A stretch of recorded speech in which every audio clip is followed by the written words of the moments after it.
Siri Hustvedt has been fascinated by psychoanalysis, neurology, neurosciences, and psychiatry for a long time. She volunteers in teaching writing to psychiatric inpatients at the New York hospital. Moreover, she contributed to a migraine blog for the New York Times Online. She also attended the neuroscience lectures at the New York Psychoanalytic Institute and was subsequently invited by Mark Solms to attend the Mortimer Osthoff Neuropsychoanalysis discussion group. Her interest in and knowledge of neuroscience, psychoanalysis, and literature have made her the perfect person to hold this 39th Freud lecture.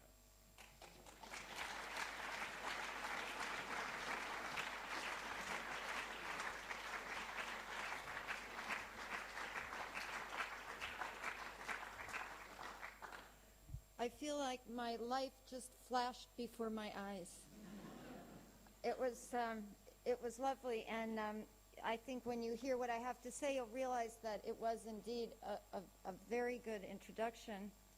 I thank, by the way, the Sigmund Freud Foundation, and by far the most charming banker I have ever met in my life. And of course, and for hosting this. It's really a great honor for me as a non-analyst, as an outsider, to do this. So we're going to launch in Freud's Playground. It's some thoughts on the art and science of subjectivity and intersubjectivity. When I was in my adolescence, I used to think that in every relation between two people, there was always a third entity, an imaginary creature the players made between them, and that this invisible thing was so important it deserved to be given a proper name, as if it were a new baby. The insight arrived, I believe, because I had begun to notice that two people were able to create both fairies and monsters between them, especially if love was involved. As I got older and read more, I realized that this zone between people had not gone unnoticed. It had been given different names and conceived of through various metaphors, but forms of 1 + 1 make 3, or better, 1 + 1 make 1 out of 2, were important aspects of the philosophical thinking I found most compelling. Questions about self and other have been central to psychoanalysis, but they also rage outside its borders in analytical and continental philosophy, other disciplines in the humanities, in psychiatry, and more recently in the neurosciences. Subjectivity, intersubjectivity, mirroring, dialogue, and theory of mind are all terms directed at the problem of the between. A couple of years ago, I reread one of Freud's papers on technique, Remembering, Repeating, and Working Through, 1914, and found myself fascinated by the following famous passage. The main instrument, however, for curbing the patient's compulsion to repeat and for turning it into a motive for remembering lies in the handling of the transference. We render the compulsion harmless and indeed useful by giving it the right to assert itself in a definite field. We admit it into the transference as a playground in which it is allowed to expand in almost complete freedom and in which it is expected to display to us everything in the way of pathogenic instincts that is hidden in the patient's mind. This, Freud tells us, quote, creates an intermediate region between illness and real life. He uses a geographical metaphor. The between is a road to wellness and realism. James Strachey translated Tummelplatz as playground. It's a sound choice because it evokes children romping at play, but the German carries additional connotations of hurry and commotion among adults, not just children, as well as a figurative possibility, a hotbed of action. Elsewhere, Freud characterized the transference as a field of struggle, or more dramatically as a battlefield between doctor and patient. Whether a site of play or bloodshed, Whether inhabited by benign characters or frightening ones, this intermediate region is where analysis happens. Just as dreams speak in archaic but overdetermined ways that must be interpreted, the expressive and resistant character of the transference is a language of repetitive actions, driven by primal bodily needs and affects that have become relational patterns, reenactments of early loves and hates that the patient does not consciously remember or understand. The analyst sees in the patient what Anna Freud called defensive styles, individual modes of being with others in the world. Our need for other people is an essential need, and it is of us, body and soul. In his new introductory lectures on psychoanalysis, that's 1932-33, Freud introduces or reintroduces Trieb, drive, or instinct in English theory by saying openly that it is our mythology, and that drives are, quote, magnificent in their indefiniteness. Nevertheless, he continues, human beings are in the grip of, quote, two great needs, hunger and love. We know from Civilization and its Discontents that he is quoting Schiller. Hunger and love are what moves the world. Freud makes it plain that he is articulating a biological psychology, quote, the psychical accompaniments of biological processes. Our own age of neurobiology, which has mythologies of its own, returns us to the question of these psychical accompaniments. What are they? Freud was most interested in love, as am I.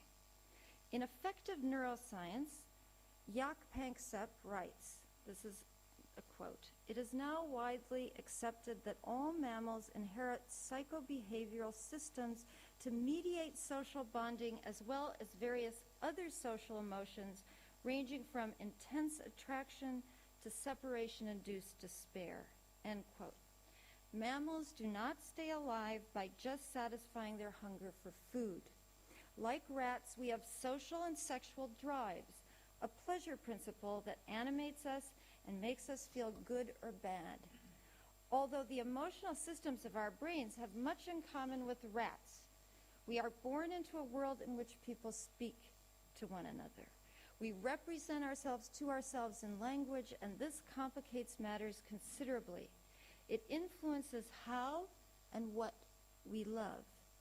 Freud writes, quote, "The relations of an instinct to its aim and object are also open to alterations. Both can be exchanged for other ones. A certain kind of modification of the aim and change of the object in which our social valuation is taken into account is described by us as sublimation. Rats don't sublimate." Freud's admittedly murky idea of sublimation is one of transformation. Primal erotic instincts or drives are redirected into creative work, both intellectual and artistic. Speechless affective forces find symbolic realization in the ornaments of culture. Love can be reconfigured.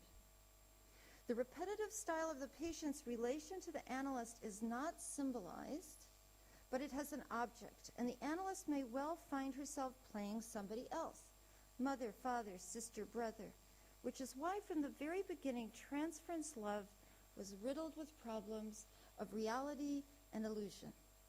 In studies on hysteria, Freud attributes his patient's desire to kiss him to a false connection, a case of mistaken identity. The woman's memories of the true object have vanished. But in his postscript to the Dora debacle, Freud argues that along with simple substitutions, transference may also create a sublimated version of the old love object, which borrows some real quality from the analyst. In Freud's 1912 paper on technique, The Ghost of Charcot, for those of you who know, Jean-Martin Charcot, rises when we are told that transference represents an artificial illness that is nevertheless a piece of real experience. with the character of genuine love. In a 1906 letter to Jung, however, Freud had stated the issue far more simply. Psychoanalysis, he wrote, is a cure enacted by love. But is it one-sided or two-sided? Sandor Ferenczi first addressed the complexities of countertransference. His acknowledgement that psychoanalysis is, quote, an intimate human practice, his experiments in mutual analysis, and his rebellion against the unnatural, indeed artificial pose of the analyst have taken on greater and greater significance in contemporary psychoanalysis. Fond as Freud was of some of his patients, he believed countertransference was something the analyst should rise above. The truth is that transference is human, and it moves in both directions. People fall in love on the playground, and falling in love there or anywhere else is often riddled with the imaginary, steered by phantom powers from the past we can't consciously remember. I think Freud's ambivalence about what is real and unreal in transference is resolved with an insight he provided in the interpretation of dreams when he quoted Stricker. This is from Freud.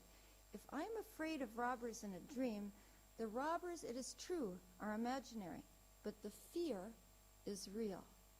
Emotions are not fictive, either in dreams or in transference. Transference love is real, even if it comes about under special circumstances.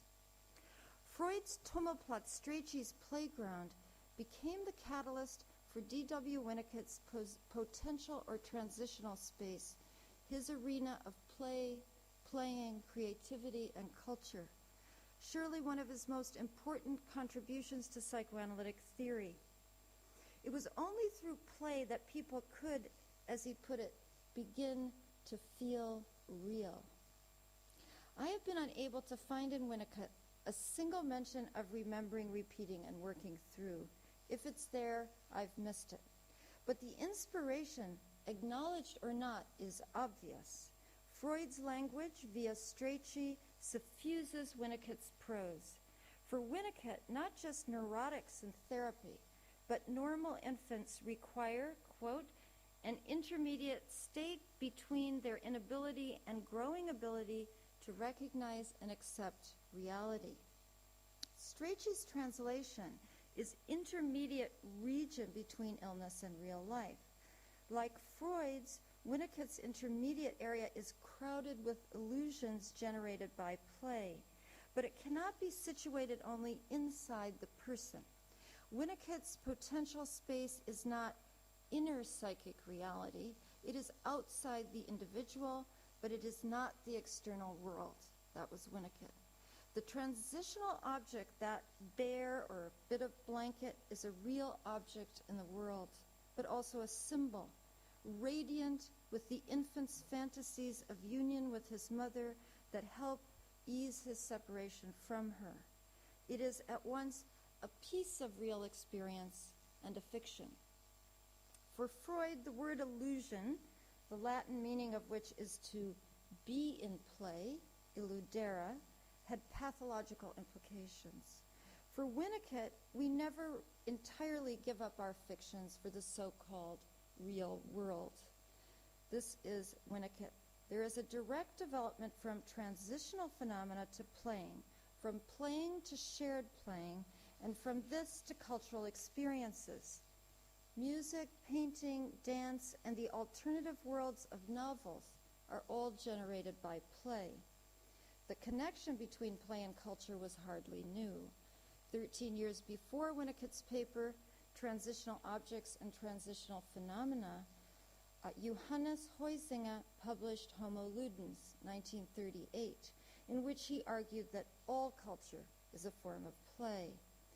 For Lev Vygotsky, the Russian psychologist, play was also a developmental phenomenon, but he dated its advent later in a child's life than Winnicott did.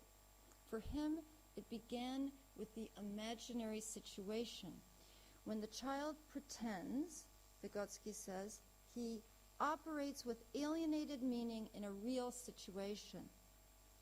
end quote. The symbol or word for a thing has shifted.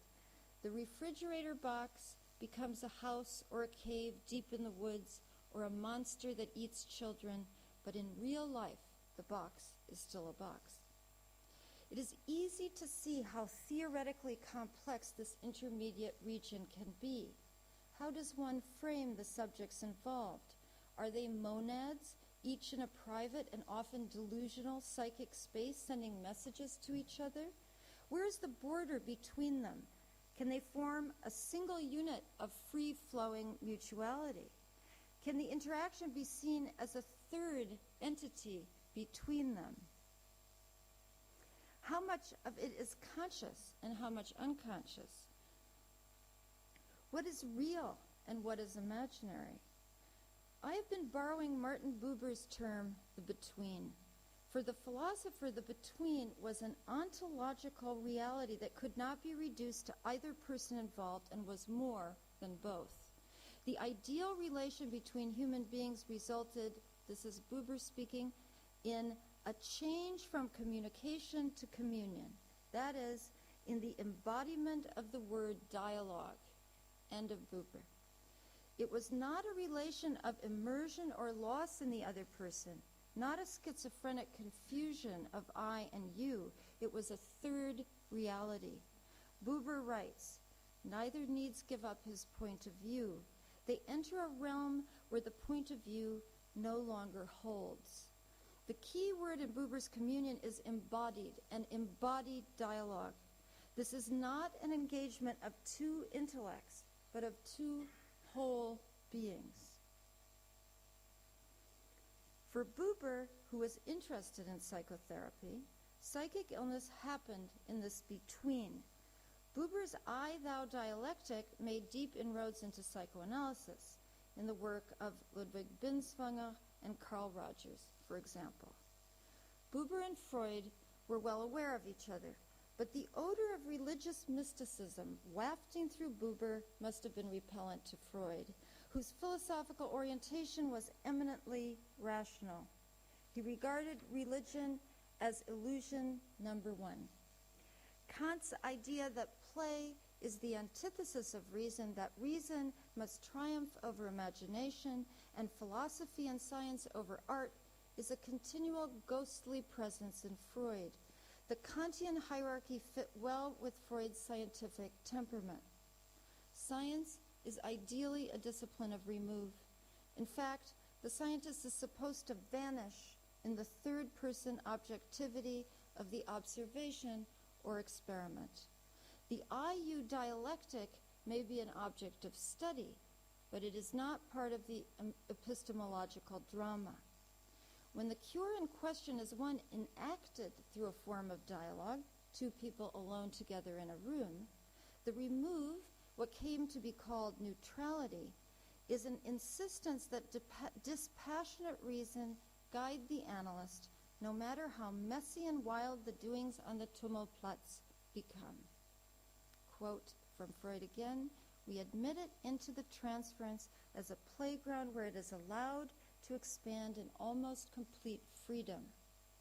And yet, there are echoes of Schiller here too, and his play drive, Spieltrieb. For Schiller, Spieltrieb generates the imagination and the arts that serve as intermediaries between Stofftrieb, forgive my pronunciation, it's a little Norwegian-like, sense drive, sensual bodily reality, and Formtrieb, the rational vehicle of conceptual and moral order, between feeling and willing, between philosophical, scientific discourse and unknowable external reality, das Ding an sich of Kant. Schiller's location of the imagination is classical. Imagination, Fantasie, or mental images, as a meeting ground between body and intellect goes back to the Greeks.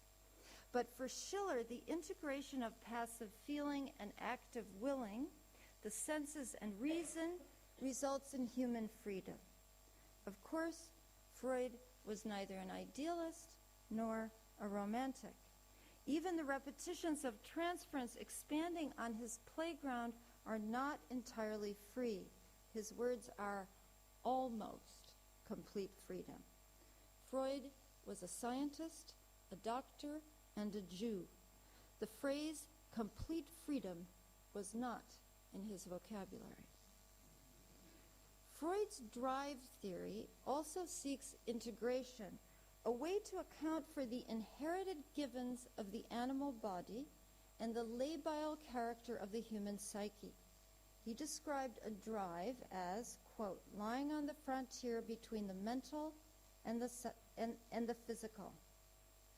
Through yet another intermediate zone, Freud attempts to solve a problem that still baffles scientists and philosophers.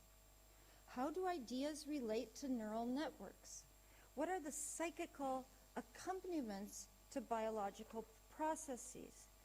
Freud answers by arguing that during a person's life, his essential need for love begins with a bodily excitement or tension, which attaches itself to a psychic representative, an idea or Vorstellung, which ideally finds its satisfaction in the love object. A drive pushes outward into the world, and its journey is always accompanied by a quota of affect, which results in our conscious subjective feelings, in the best cases, ones of relief. Our first experiences with others lay down unconscious memory traces which become a link between affects and ideas. In Inhibition, Symptoms, and Anxiety, Freud writes that affects are, this is nice, reproductions of very early, perhaps even pre-individual experiences of vital importance, end quote. If this is true, we feel again what we have felt before. Freud's biologism, long derided in many circles, is enjoying a resurrection. Intellectual climates change, and the winds are blowing in a new direction. For people in the humanities, the disembodied, culturally constructed linguistic subject of late 20th century theory began to look both tired and incomplete. And in the hard sciences, the sweeping influence of behaviorism with its contempt for inner life and subjective experience grew equally dull. These are broad generalizations. Everywhere, always, there have been individuals pursuing their intellectual concerns despite the atmospheric pressure. But we find ourselves at a moment of change, a change that has reinvigorated Freud's thinking about psychobiological processes and sheds light on the anatomical as well as the psychic reality of the playground. But how do we read others? Perhaps no discovery in neuroscience has created as much uproar, both in the field and outside it, as the findings by Gallese, Fadiga, Fogazi, and Rizzolatti, published in 1996, that in the macaque monkey, there are neurons in the premotor cortex of its brain that fire when an animal performs an action such as grasping, but also fire when another animal simply observes the same action. These aptly named mirror neurons have become part of a physiological explanation for human intersubjectivity, although it is vital to state that nobody knows whether this reflective action is innate or developed. What has become clear is that the neurons are involved not only in mimicry, but in the comprehension of intentionality, the why of an action. Research into biological mimesis of various kinds and into what is now called primary intersubjectivity, which begins from the first day of life, has exploded. However, if the idea of mirror neurons wasn't intuitively attractive and didn't resonate powerfully with thought outside of neuroscience, in psychoanalysis, phenomenology, linguistics, attachment studies, and infant research, the fate of the discovery might have been different. As it was, the prestigious journal Cience rejected the paper by Gallese et al. At the time, because it was deemed lacking in general interest. Both as literal experience and as metaphor, the mirror has a long history in Western thought. The tragic triangular love story of Echo and Narcissus continues to move us. In that myth, the third person in the drama is nobody, an illusory presence in the water. One of the first to research a child's relation to the mirror was Wilhelm Preyer. I realize he's not so well known, who in the mind of the child, which I think is die Seele des Kindes, okay? Meticulously charted his own son's reaction to his reflection over many months. So Preyer lived from 1841 to 1897. His experiments led to the conclusion that mirror recognition marks the emergence of the ego, ich, which allows the child to distinguish both himself and others from his and their images in the looking glass. Jacques Lacan codified the mirror stage, influenced by his teacher Alexandre Kojeve's reading of Hegel, the master-slave chapter of the Phenomenology in particular, but Lacan also borrowed the earlier psychological term transitivism for the confusion of self and other in early childhood, a phenomenon that has been demonstrated over and over again on real playgrounds. One small child takes a tumble and starts to cry. Another, who is only watching the fall, begins to cry as well. This is now usually called emotional contagion. Winnicott, I like transitivism better. Winnicott, after reading Lacan, rethinks mirroring as a relation between mother and child. A contemporary example of this line of thought can be found in the psychoanalyst Jessica Benjamin, who gave this talk once. Through her critical reading of Hegel and Freud from a feminist dialogical perspective, as well as her use of both Winnicott's transitional theory and the burgeoning infant research on reciprocity and attunement, she repositions the human and psychoanalytic playground. In The Bonds of Love, she writes, this is Benjamin, intersubjective theory sees the relationship between self and the other, with its tension between sameness and difference, as a continual exchange of influence. In one of his papers on analytic technique, Freud used, among other metaphors, including a telephone, the image of a mirror for the analyst. He says, the doctor should be opaque to his patients and, like a mirror, show them nothing but what is shown to him. From the patient's perspective, we might put it this way. In you, I am able to see myself, or through you, I become able to see myself. One research study has shown that in successful psychotherapy sessions, therapist and patient engage in bodily mirroring. Freud had nothing quite so literal in mind, but he did understand psychoanalysis as a conversation between two unconsciousnesses that communicated in ways well beyond purely cognitive operations. I suspect that it was Freud's clinical experience that pricked his interest in the idea of thought transference, despite the fact that it was laden with occult connotations. The mirror metaphor for the other confirms a phenomenal reality. When I look at you, the symmetrical likeness of our two bodies is felt by me, although I am invisible to myself. Most of this mirroring is unconscious, but in some fundamental way, when I look at you, your face supplants mine. The now classic studies by Meltzoff and Moore and Kugi Moutsakis, sorry to the scientist for my pronunciation, that documented infants, some less than an hour old, imitating the facial expressions of adults, amazed many in the scientific community. But I must add here that the finding merely confirmed what every attentive parent has already knows.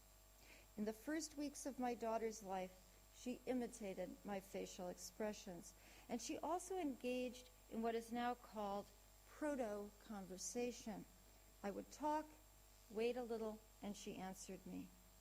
There were scientists, too, who truly looked at infants, among them Prayer, who documented the fact that when he stuck out his tongue, his 17-week-old son did the same. So that's before he died, before the turn of the 20th century. But their observations didn't stick. They drowned under a wave of opposing consensual theories. The newborn as egocentric, asocial, solipsistic, autistic has been replaced with an innately convivial being.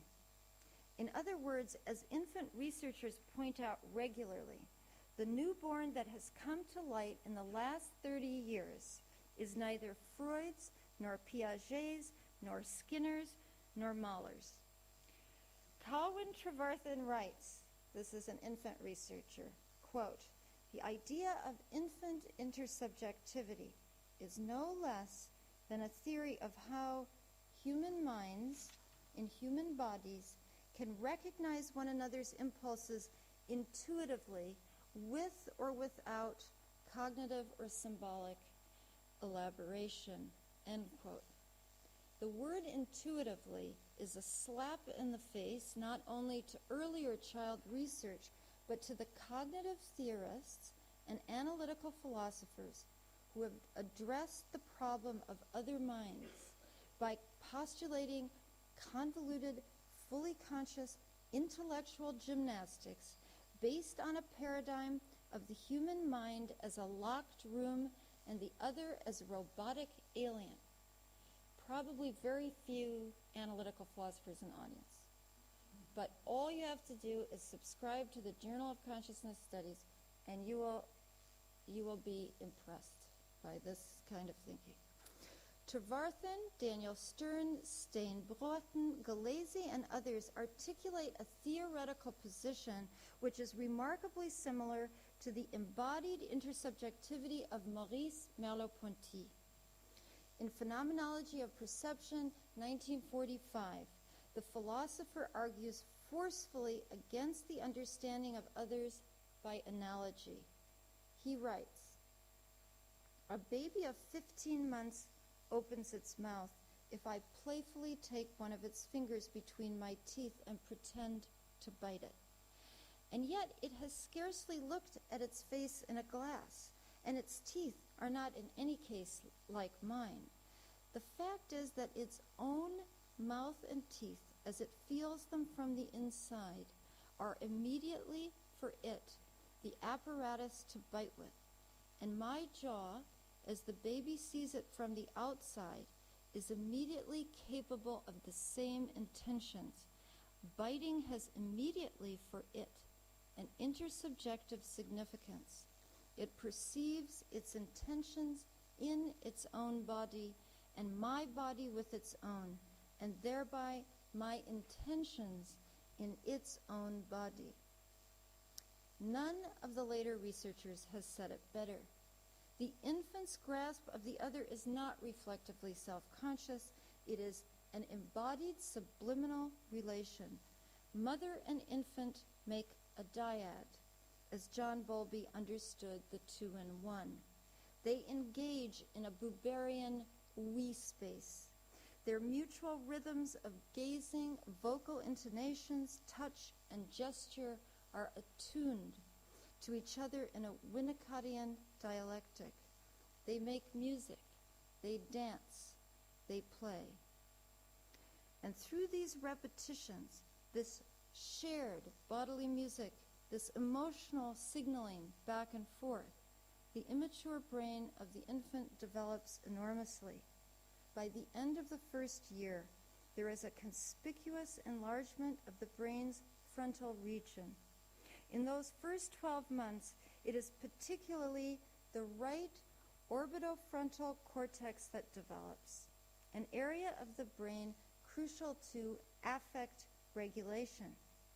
how we manage our emotional responses.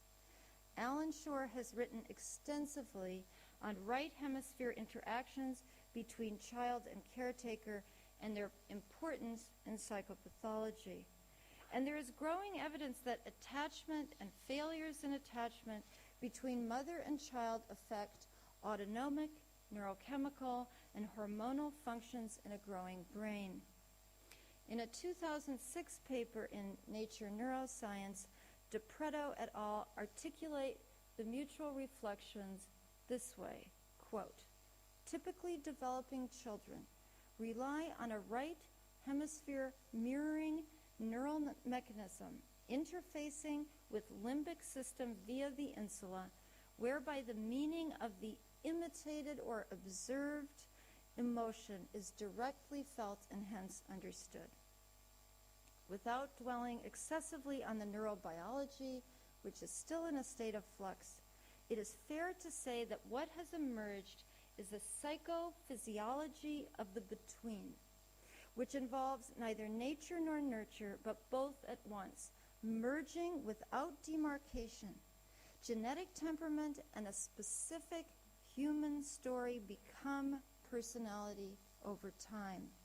A personality shaped by its affective story. Back to Freud, the reproductions of very early experiences of vital importance. Genetic research, the decoding of the genome in particular, which some scientists hoped would serve as a fixed map for all human traits. Remember the newspaper articles? Has proved disappointing and given way to epigenetics. There is little evidence for simple, consistent effects of mutations in specific genes. The human story is far more complex. What does seem clear is that emotional styles or patterns of response, the repetitious forms of our relations to others and their primal meanings, are co-created and begin probably even before birth. Brain plasticity implies dynamism, but also neural repetitions. There is no meaning without repetition, as Kierkegaard pointed out, and all recollection, implicit and explicit, is a form of repetition. The early templates of our social relations are encoded pre-linguistically in motor sensory emotional systems of our bodies without symbolic representation, but they lie at the bottom of all higher meaning as part of Freud's primal pleasure-pain responses.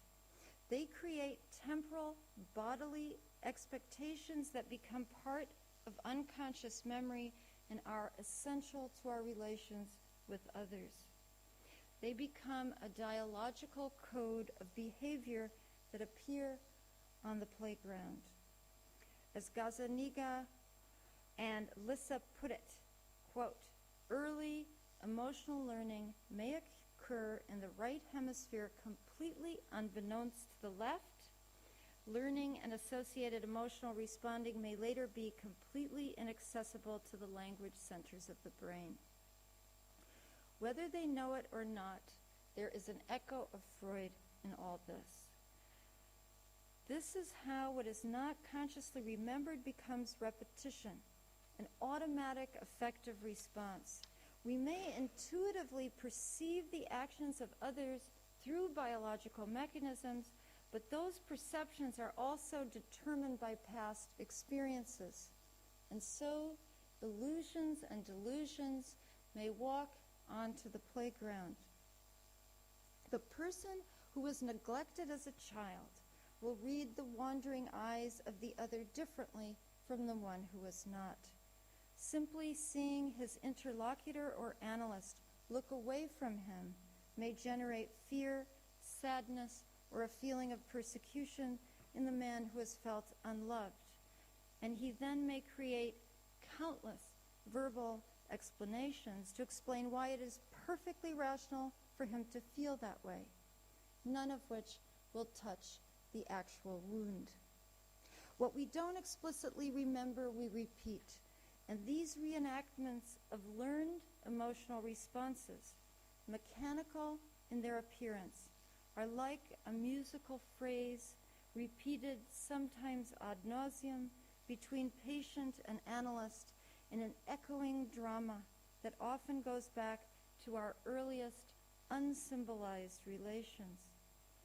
And it is not easy to bring these dissonant phrases to consciousness, and when we do, they are translations only.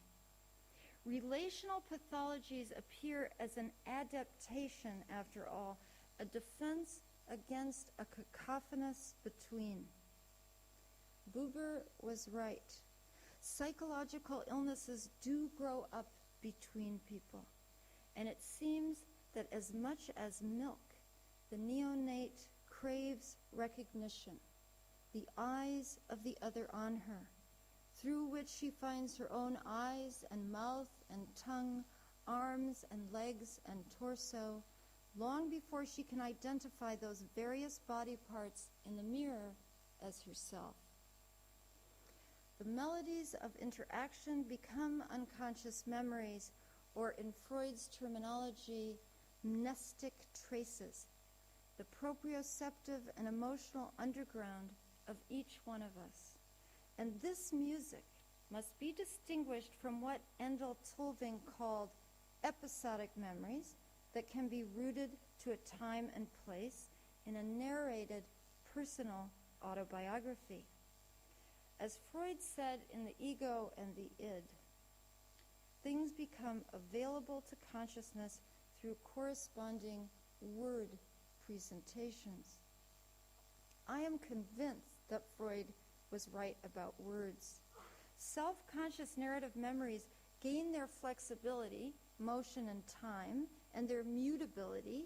They are not reliable, but continually reconstructed over a lifetime in language. They depend on our ability to see ourselves as others see us. That's me in the mirror, a character in my family, a player in the social world. And this otherness becomes most highly articulated in words, which allow us to gather up ourselves in the past, project ourselves into the future, and create fictional worlds that are always, in essence, dialogical. Reflective self-consciousness is a form of alienation that brings with it Vygotsky's imaginary situation. Let's pretend the box is a dragon. But what he did not say is that this form of imagining is predicated on the effective mirroring relations that came before it. Words are the ultimate emissaries because they travel from inside the body to the outside, and they are shared, not privately owned. My mental images, my dream pictures can reach you because I tell you about them. And when you respond, we have a dialogue in the real world or in the special circumstances of the analytic space. And as M.M. Bakhtin, the Russian theorist, argues, the word is dialogic in itself, charged with personal intentionality in relation to the other, and to whole histories of use and context by others. And it cannot be reified, given some fixed or final meaning. Even when I am alone, the rhythmical realities of the back and forth between self and other are embodied in me, and their meanings are both implicit and explicit. This brings us to Freud's beyond the pleasure principle and to his grandson, the good little 1.5-year-old boy who does not cry when his mother leaves him or disturb his parents at night, but plays his Fauda game instead, reenacting and mastering his mother's absence by throwing her away and bringing her back again. The symbolic significance of this game, the role of the words fa and da as vehicles to cover absence, has of course been heavily glossed by Lacan. But the game is also rhythmic and physical.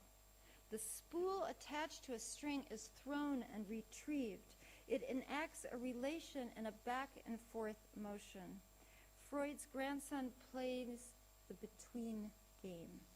He is too young to turn his spool and string into a true imaginary situation, which means, according to Vygotsky, separating the field of meaning from the visual field. The boy cannot say, let's pretend the spool is mommy and I have the power. But there is potent emotional meaning in the Farda game, as Freud noticed, a meaning which is not yet fully articulated or alienated in Vygotsky's terms. It is an illusion of mastery, seen in the game's musical repetition of the words that are accompanied by the physical rhythms of a repetitive throwing out and reeling in that bring the boy pleasure. The two levels of motor sensory action and speech are not separate but integrated. All mammals play, especially young ones. They cavort and gamble and tumble about. Even pretense is not limited to people. Anyone who has had a dog has witnessed play fights.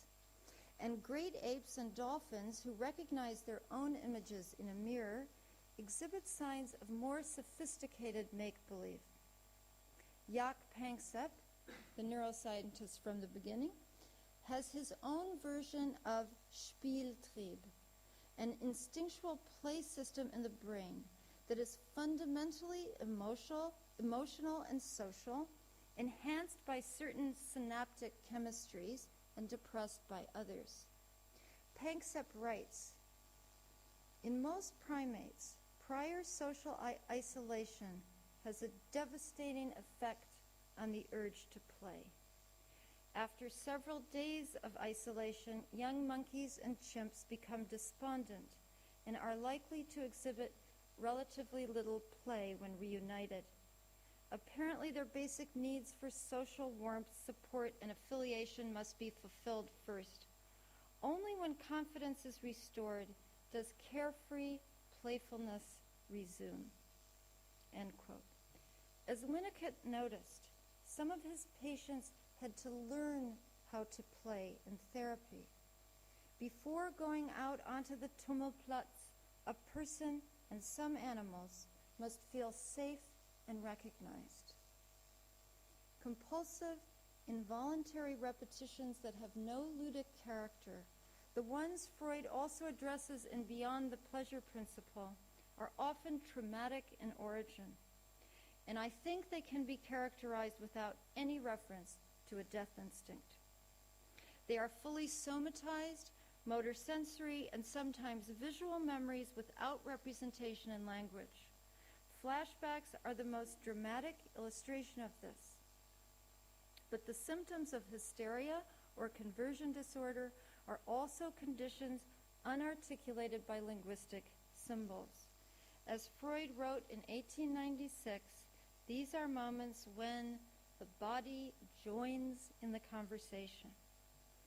There is a lot of psychoanalytic and neurobiological work on memory and trauma, which I have addressed in greater detail elsewhere, both in my book, The Shaking Woman, and in a paper forthcoming in the journal Neuropsychoanalysis. Let me simply say this. A transference battleground can become a playground under the right emotional circumstances. The holding and containing environments of Winnicott and Bien seem highly relevant here.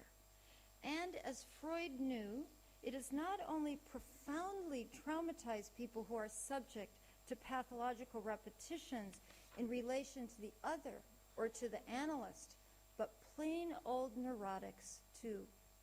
My friend Mark Soames, the psychoanalyst and brain researcher who gave this lecture once, says that psychoanalysis is learning to face what you'd rather not know. In my own experience, this is exactly right. It can be painful to look in the mirror because we are never alone in that image. We are there with our beloveds and our struggles with them. The journey of a therapy is to replace rigid, unrepresented patterns of repressed meaning with freer, more creative, and playful meanings that can be articulated in words, to live in repetitions of greater variety.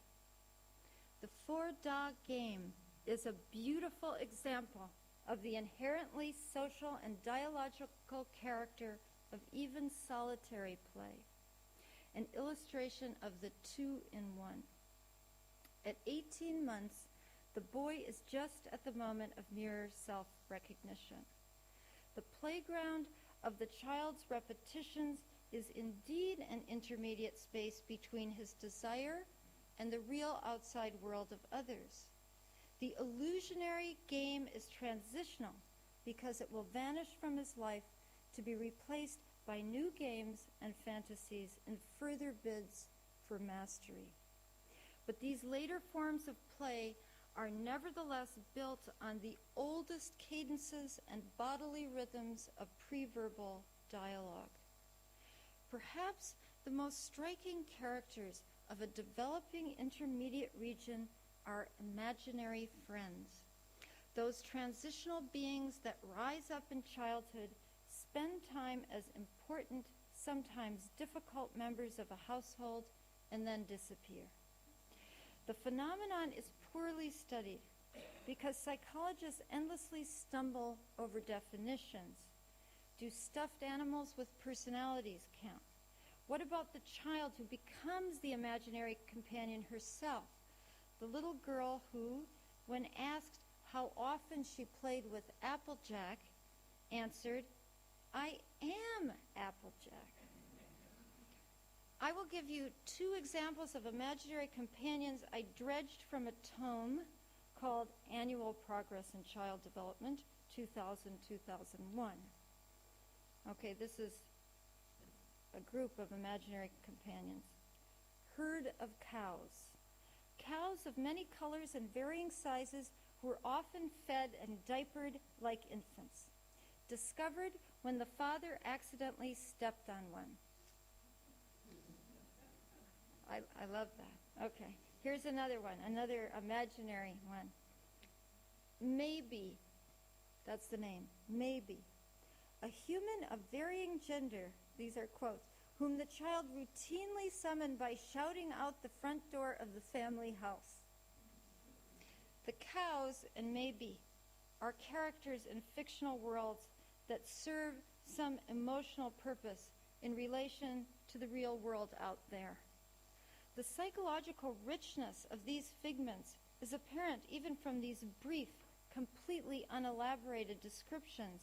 The cows wear diapers, and the father was so thoughtless he trod on one. Maybe regularly changes sex. The make-believe friend isn't stuck in one or the other. How nice. My sister, Leave, and I had Mrs. Clinch-Clonch, a hideous woman who tormented children.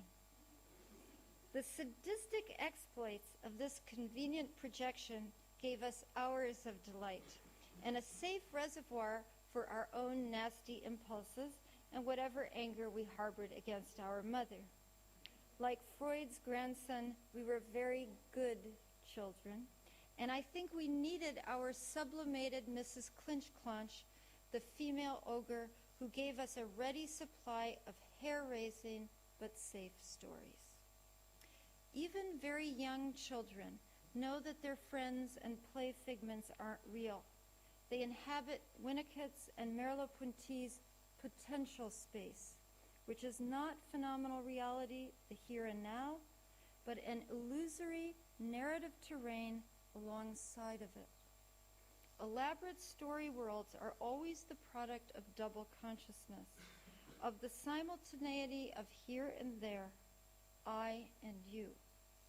In a paper on impaired play and autism, Somagi Barga says it well. This is from him. Play is an inherently intersubjective phenomenon and requires the resonative presence of others. We may not literally see the ghosts of those others, but they are there and their resonance is emotional. The feelings are real. And so children can frighten themselves with their own pretend stories. Imaginary companions can be mean and tormenting as well as sweet. Once a character has been born on the playground, he or she, or maybe, is not always obedient or under our conscious control. Again, we run into illusion and delusion, health and illness, in life and in analysis. Where are the borders? Winnicott was suspicious of imaginary companions, calling them, quote, other selves of a highly primitive type. But there is little evidence, as Marjorie Taylor points out in her book on the subject, for any generalized conception of these figments as pathological. For most children, Freud's reality principle remains an active constraint.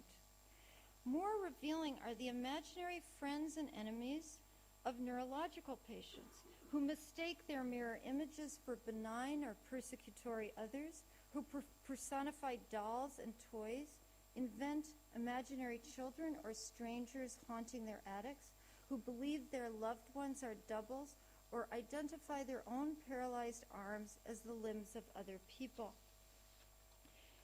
As the neurologist Todd Feinberg points out, these delusions are positive confabulatory symptoms, not negative ones, and they occur almost always in connection to right hemisphere damage.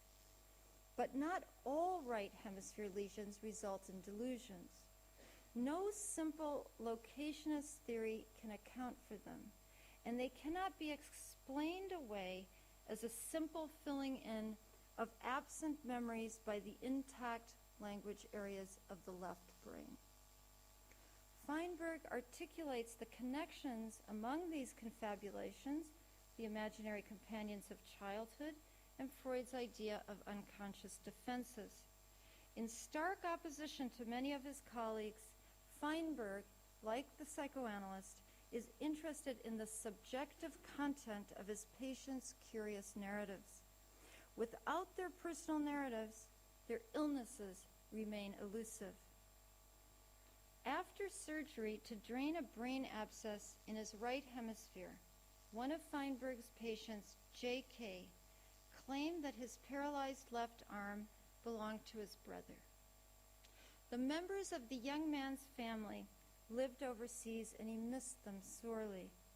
He told Dr. Feinberg that he had found his brother's arm in a coffin, and its presence on his body brought him comfort. After the delusion remitted, J.K. explained as he sobbed that his brother's arm had made him feel stronger. When Dr. Feinberg asked him how he regarded his good right arm, the patient answered simply, okay. Then he explained, this one, his right arm, doesn't have a story like this one. He pointed to his left hand. It has a story, like the one I told you. This hand has a background that makes me feel closer to my brother. It seems to me that in this man's case, his brother's arm occupied a fictional territory between his illness and real life, and that it served him as a transitional object, a metaphorical part for the whole beloved brother. It is not lost on Feinberg that his patient's confabulations bear a strong resemblance to myth, dreams, and literature. But I would like to examine the case with a somewhat different emphasis. J.K.'s right hemisphere injury causes a dysfunction in Freud's reality principle, the regulatory faculty that involves the cognitive control of instinctual discharge, delaying gratification, and facing unpleasant truths, such as, I am paralyzed on my left side and I can't possibly have my brother's arm on my body. The right hemisphere is heavily implicated in both reading affect in other people and regulating, inhibiting it from within. J.K. and patients like him appear to be in the grip of wakeful dreams. In my own dreams, I have found myself with new or radically altered body parts without thinking for an instant, this is impossible. Also, there is forebrain activity in dreaming, higher cognitive processes at work, but the bilateral prefrontal cortex, the so-called executive area of the brain, is quiescent. Freud maintained that there was a sleeping state of mind, and the dream work is on during the day, too, but not available to consciousness. J.K.'s delusion is reminiscent of dream condensation. This is Freud. The direction in which condensations in dreams proceed is determined on the one hand by the rational, preconscious relations of the dream thoughts, and on the other by the attraction exercised by visual memories in the unconscious. End of Freud. Abstract thinking becomes concrete and visual in dreams, and their content is borrowed from memory images. I am alone and paralyzed. I remember and want my brother. I want his strength and comfort, his love and companionship. J.K.'s desire is neatly transformed, condensed or compressed in a transformation of his conscious body image, which is also a case of mistaken identity. My brother is here with me now. I have his arm, his embracing arm. There may be a dark side too. I wish my brother had a dead arm, not I. The brother's arm is an imaginary internal construct of an intersubjective relation, and the form this fiction takes is not arbitrary. The dead arm first appears to him in a coffin, after all, the perfect container for a useless, unresponsive limb. The feeling that appears in this between region of illusion, however, is terrifyingly real. We are looking at grief. It is a mistake to isolate neurology from psychiatry, the biological from the psychological, and a further grievous error to discount subjective experience from illness in general.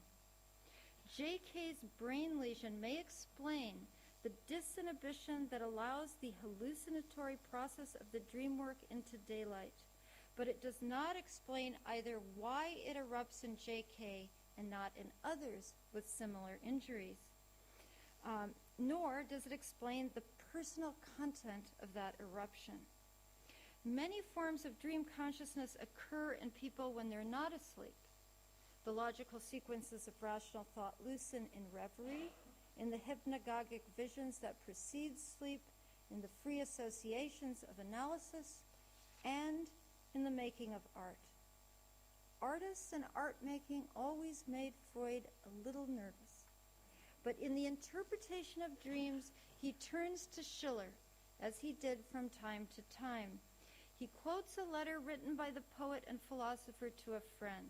Here it is, Schiller. Where there is a creative mind, reason, so it seems to me, relaxes its watch upon the gates, and the ideas rush in pell-mell, and only then does it look them through and examine them in mass. End of Schiller. When reason, and I must add, the whole body relaxes, ideas rush in and may attach themselves to paralyzed arms or mirror reflections, to the analyst in the room, or to the story or poem being written. And the imagined others or doubles of these fictions are not always good brother fairies. They may be monsters, like Mrs. Clinch-Clonch. The fairies and monsters take many forms, and they rise up as ghosts of the forgotten past in the transference and the countertransference and in the play of imaginative fiction. They haunt the intermediate area between me and you. This is where stories bloom. where the confabulations of literature flower like dreams over our wounds and losses in a bid for mastery. And as Winnicott believed, these illusions can paradoxically make us feel real. After Sigmund Freud died, his daughter Anna dreamed of him. In her analysis of her resurrection dreams, which she kept in a notebook, she wrote, "The main scene in the dreams are always of his tenderness to me, which always takes the form of my own earlier tenderness. In reality, he never showed either, with the exception of 1 or 2 times, which always remained in my memory." Making fictions is something like dreaming while awake. Vague memories are reconfigured as the artist plays. Imaginary companions appear from unknown regions to keep one company. Like every child, I know that the worlds of my novels are pretend.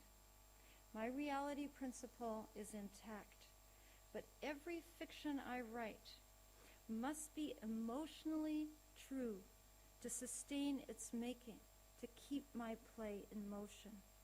The choices are never, never arbitrary, because beneath the words I write, I feel the old music, tuneful and dissonant, my own melodies and rhythms and ruptures that direct the story I am telling, that propel it forward. And every work of fiction is written for the other, an imagined other, to be sure. The novel is dialogical, created by many voices chattering within and rarely agreeing with one another. In psychotherapy, I must also bump up against a real other, my analyst, on the playground where we wrestle with fairies and monsters in the land of between, and where I sometimes find myself in the mirror transformed, neither monster nor fairy, but a person who can play harder and more freely. I met Sigmund Freud and Anna Freud not so long ago in a dream. I was starstruck, filled with happiness. I shook the old man's hand, and then Miss Freud said to me, "I hope you won't be like Oscar Wilde and overstay your welcome." There is no time for my analysis of this dream that goes very deep, I can assure you. But I do hope that I have neither been too wild nor overstayed my welcome. Thank you very much.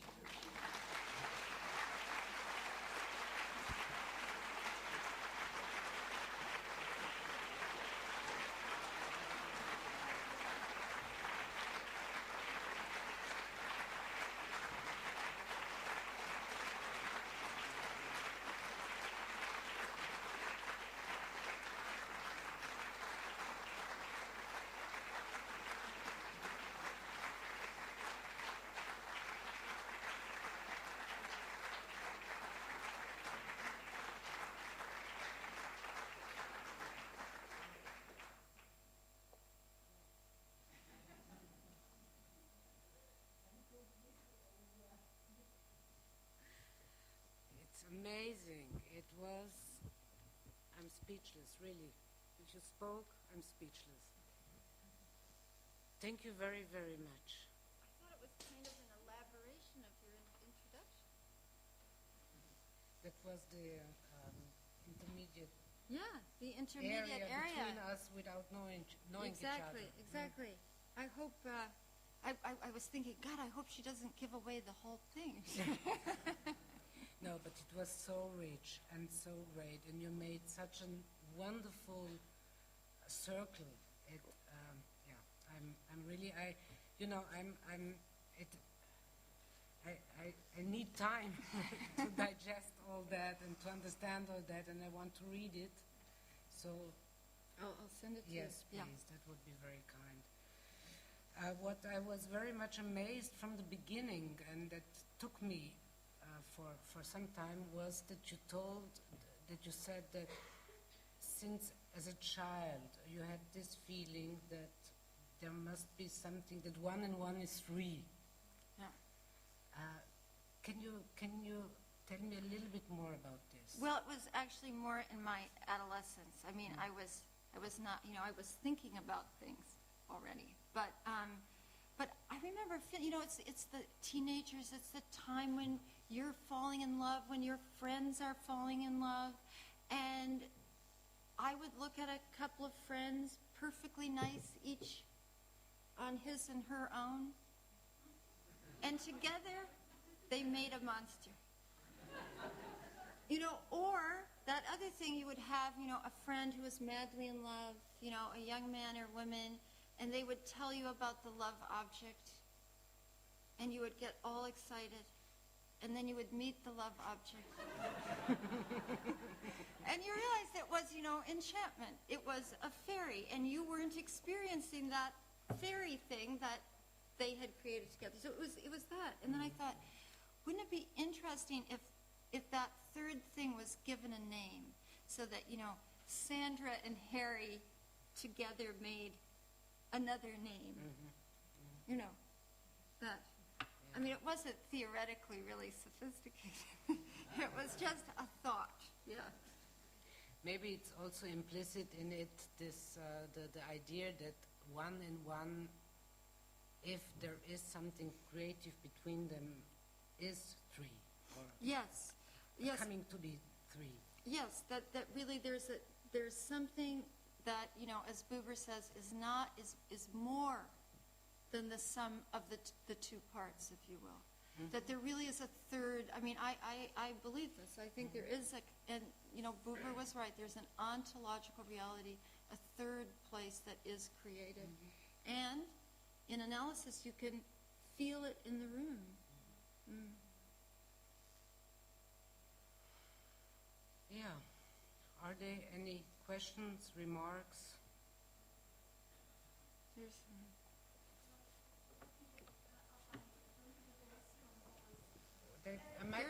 a microphone. Thank you so much. Thank you so much. You have given us a wide panoramic scope, from genetics to neuroscience to psychoanalysis and so on. And what is so amazing, you have tried to reconcile it.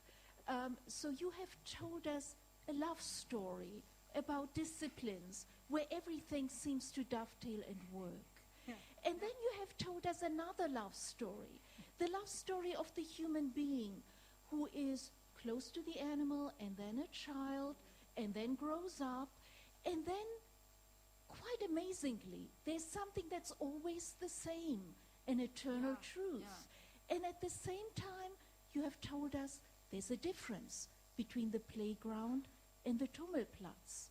And I was trying to locate the novelist here. And I came up with 2 answers. The one was the person frantically looking how close to childhood she could be, because the mirror stage or play in childhood is so different from the Tummelplatz. And the other was the novelist very happy to have the embracing arm of neuroscience to feel comforted and tell. And I wondered whether you can speak about your position. Are you an analyst by any chance? Yes, but of a different sort. No, I'm just teasing. Last week I was at the Paris Psychoanalytic Society.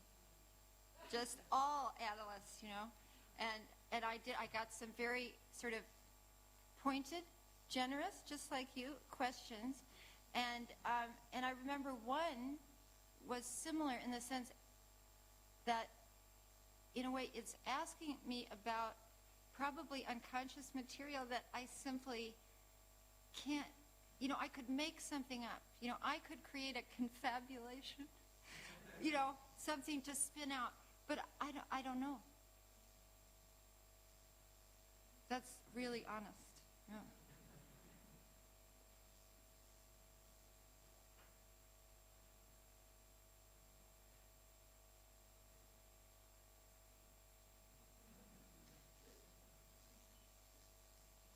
like the love story of disciplines, though.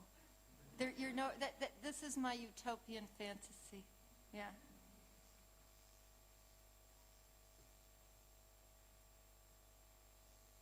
It's usually the first question that breaks the ice, and then there are more people, but this seems to be... 1 and 1 should be 3, yeah? That's true. It's okay. So one the question, other question, so where's the... Okay. Do I watch what? Woody Allen movies? Sure, I've watched plenty of Woody Allen movies. And in fact, I like a number of them, but I'm actually quite a big fan of some of those early movies, Sleeper and Bananas, and those really whacked out ones. Yeah. Yes. Oh no, here's Here. Oh, over here. Okay, here.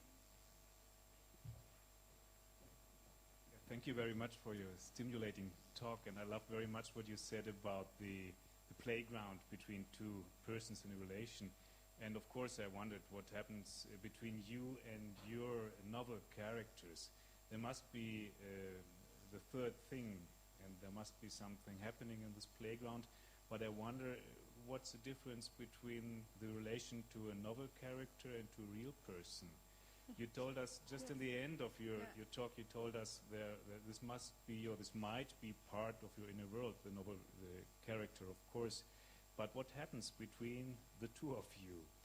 What's the difference between the real relation? Well, there is a difference. I mean, as I was pointing out, the fact is that I have a psychoanalyst. You're running up against a real person who can respond. I'm married to a real person, who can push back. I mean, your characters sometimes can push. What's interesting is that, as I said about imaginary friends, characters are not always in your control. Things happen. And I think that things happen in this paper that's being published in this place, Neuropsychoanalysis. I talk about exactly this, these emotional rhythms or expectations, I think, that are deeply part of making art, and why, for example, theoretically a fiction writer can write anything, right? Theoretically, we're not tied to reality, but we don't. And my sense is that the story is already there. It's a fabula, like the Russian formalist said. And basically what the writer does is taps into that emotional story. You can tell it in a number of different ways, but that's what you're doing. You're constrained by this emotional music that I'm talking about. And that's where it comes from. But it is, different from real others in the real world who, talk back to you in a different way.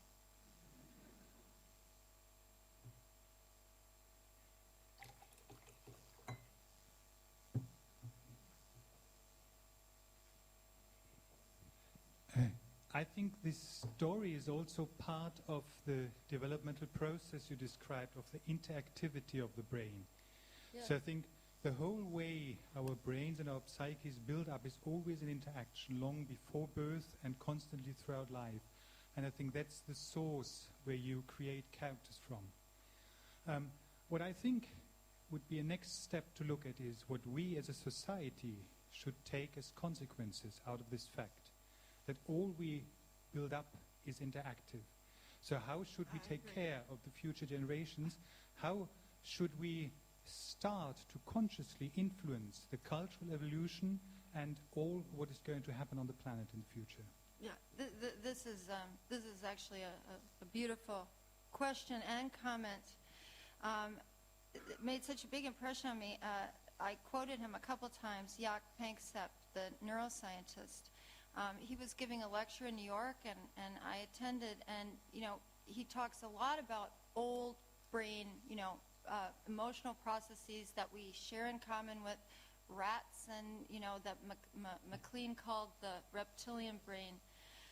But he also said something which is just what you're saying, that I'd never heard expressed like this. He said, that's that part of the brain. Cortex, blank slate. It's an interesting way of looking at interactive processes, subject, object, all of this is going together. And yes, indeed, I think that this creates a tremendous responsibility in the culture when we know that what is happening between all of us, it is a becoming, We owe it to one another.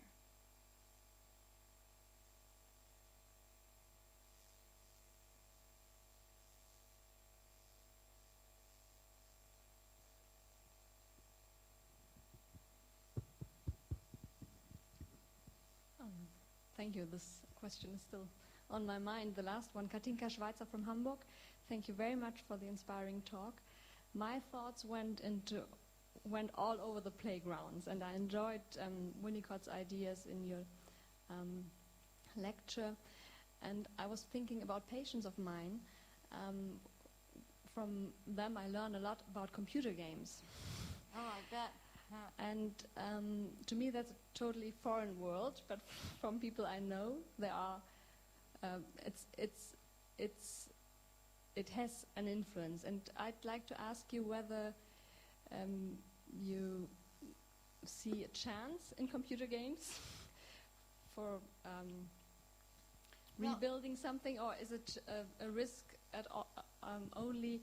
I'd just like to hear a comment. Yeah. What kind of playground you see? Exactly. In that It's interesting. it's a product of industry. Various So forms of Thank you. fictional worlds.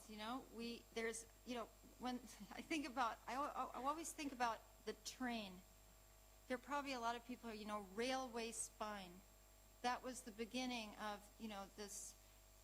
People weren't meant to go so fast, and so if they took the train, they would get hysterical reactions. I mean, it's a 19th century business. The way Thoreau wrote about the train as a monster. No one thinks about trains like this anymore. And I have a feeling that the fear of technology is overcooked. The fictional worlds that people play with or engage in is what people have always been doing. It's just taking a different form and probably depends on the personality. Just like kids who would read horrible, violent, comics before, or only do that on these games. It seems, as parents, you would think maybe that's not so good. But I don't think the form it takes is virulent.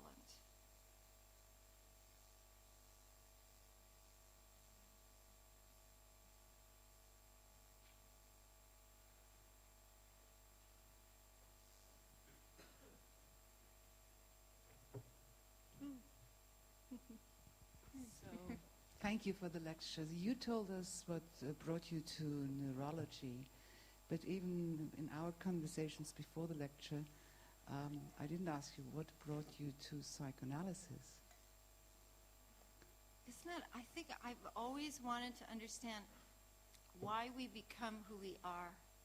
And so as I said, when I was in high school, I started reading Freud because he was famous. The way you do.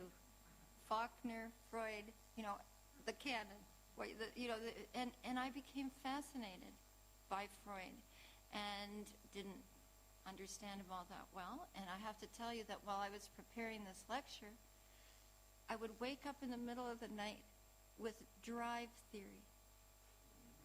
You really go into Freud's drive theory and you go nuts.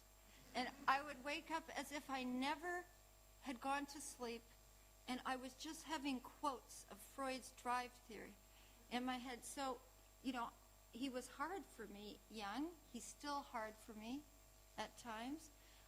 But I never get tired of him.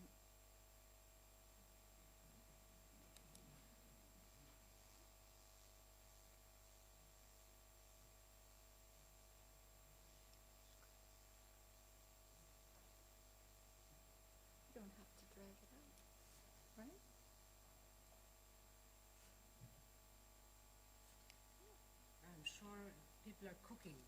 People are tight. Oh, okay, one little more here. He's ready to let them go. Thank you. Class I over. want actually to add Yeah. to your concern about articulating the in-between or the things that, psychoanalysts or neuroscientists try to grasp. And I Yeah. think the asset a novelist or writer brings is delivering the words to articulate phenomenons that are basically inside of us. And I don't know, that's what's fascinating with your work. And how would you regard this? I mean, seeing as a novelist and being occupied with psychoanalysis and being able to express visual experiences we experience inside of us. Yeah, well, I think I'm a bit of an odd duck. And because I'm genuinely interested in these various disciplines. And because I'm such an odd duck, there are times when I can bring a perspective that is a little different to these disciplines. And I'm very proud of this. I am going to be a speaker at a neuroscience conference in Florence in 2012. And I was invited by Vittorio Gallese, who was one of the guys who found mirror neurons. And what Gallese wants from me at this conference is obviously that I'm not going to deliver neuroscience research to anyone, but to bring other ways of framing the question or the problem. Because neuroscientists are often, they live in a ditch and they go forward very well, by the way, doing lots of research, but philosophically and theoretically, it can be pretty limited.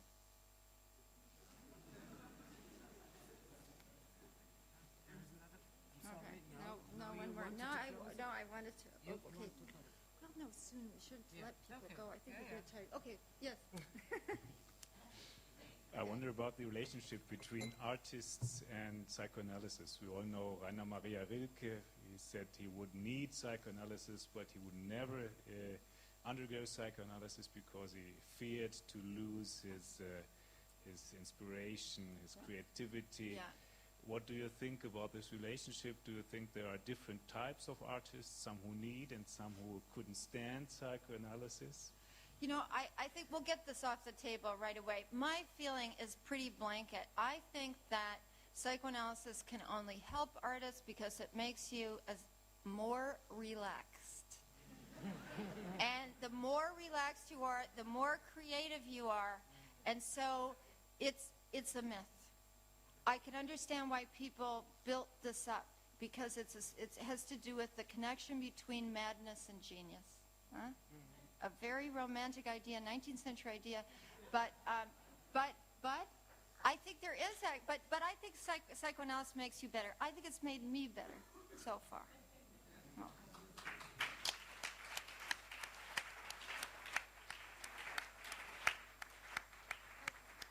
I think it's Wonderful words. to Thank you end very on. much. Yes. Thank you so much. Thank you very much.